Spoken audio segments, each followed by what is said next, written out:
Eluru cooperative urban bank ఎన్నికలు ఎప్పుడు వివాదంగానే ఉన్నాయి. ఈ బ్యాంకు ఏలూరు మరియు ఆర్ఆర్పేట, పాలకొల్లు, జంగారెడ్డిగూడెంలో బ్రాంచులు కలిగి ఉంది. సుమారు 100 కోట్లకు పైగా టర్నోవర్ ఉన్న 4 బ్రాంచ్లకు సంబంధించిన ఎన్నికలను తూతూ మంత్రంగా జరిపించి అనేక సంవత్సరాలుగా ఒకే పాలకవర్గం చైర్మన్ ఉంటున్నారు. ప్రజాస్వామ్యబద్ధంగా ప్రచారం చేసి జరగాల్సిన ఎన్నికలను ఎటువంటి ప్రచారం లేకుండా ఏకగ్రీవ ఎన్నికలు చేయడం ఆనవాయితీగా చేసుకుంటున్నారు.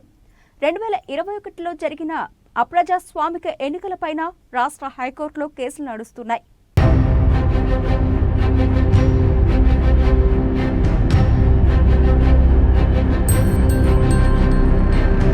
అప్పట్లో బ్యాంకులో ట్యాంపరింగ్ జరిగిందని, అయితే ట్యాంపరింగ్ జరిగిన సొమ్మును బ్యాంకులో జమ చేశారా లేదా అన్న విషయం గోప్యంగానే ఉంది.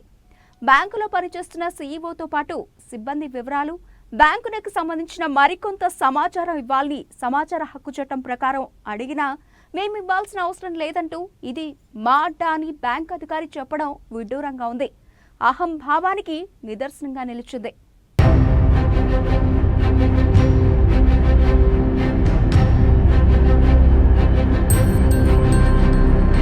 బ్యాంక్ ఎన్నికలు జరిగే సమయంలో ఎన్నికల షెడ్యూల్ సమాచారం విస్తృత స్థాయిలో ప్రచారం చేయాల్సి ఉంది.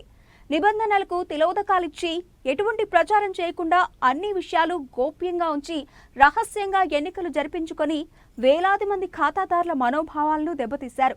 ఎన్నికల సమాచారం ఎవరికీ తెలియకుండా ఏకగ్రీవాలుగా చేసుకుంటున్న పాలకవర్గం వార్షికోత్సవానికి సంబంధించి పెద్ద పేపర్లలో చైర్మన్, సీఈఓల ఫోటోలతో రంగురంగుల్లో ప్రకటనలు ఇవ్వడం గమనార్హం. అర్బన్ బ్యాంక్ చైర్మన్ ధోరణి ఖాతాదారులకు వ్యతిరేకంగా ఉంటుందని పలువురు విమర్శిస్తున్నారు. బ్యాంకులకు పారదర్శక పాలకవర్గం ఉండాలని కోరుకుంటున్నారు. అనేక వివాదాల్లో ఉన్న ఈ చైర్మన్ టెక్కు బ్యాంకునకు అనర్హుడని ఖాతాదారులు పేర్కొనడం విశేషం.